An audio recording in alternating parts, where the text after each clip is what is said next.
Bread crumbs बनाने के लिए मेरे पास बची हुई ब्रेड है। ये फ्रिज में बड़ी बड़ी थोड़ी सख्त होती है। इसको छोटे छोटे पीसेस में कट कर लेती हूँ मैं, थोड़े छोटे पीसेस। ये ब्रेड हार्ड हो चुकी है, कुछ सॉफ्ट है।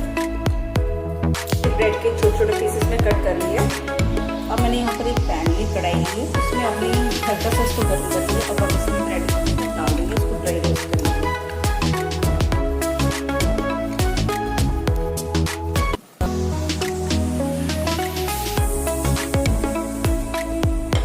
अब मैं इसको थोड़ा सा हिला लूंगी।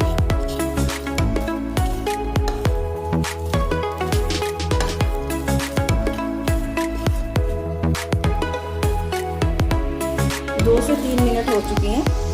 अब हमारी ब्रेड में थोड़ा क्रंचीनेस आ गया। मैं ब्रेड तोड़ के दिखाती हूँ आपको। क्रंची हो गई है। इसको थोड़ी देर इसको ऐसे ही ठंडा होने देंगे, फिर इसको मिक्सी के जार में ब्लेंड करते हैं। अब हमारे ब्रेड क्रम्स ठंडे हो चुके हैं। अब इसको मिक्सी के जार में डाल दूंगी।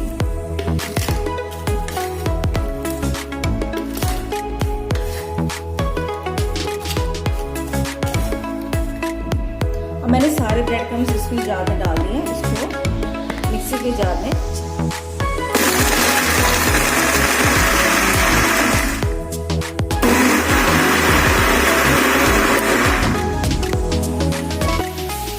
मैंने इसको मिक्सी में ब्लेंड कर दिया, इसका फाइन पाउडर बना लिया।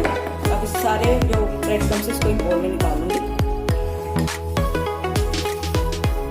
अब हमारे क्रंची ब्रेड क्रम्स बनके तैयार है। आप इसे किसी भी कटलेट में, पैटीज में, कबाब में, नगेट्स में यूज कर सकते हो। इसको किसी भी एयर टाइट कंटेनर में डाल के इसको 6 महीने तक फ्रिज में स्टोर करके रख सकते हो।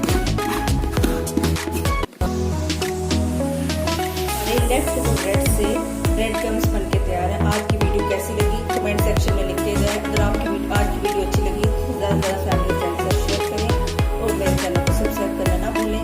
फिर से मिलती हूँ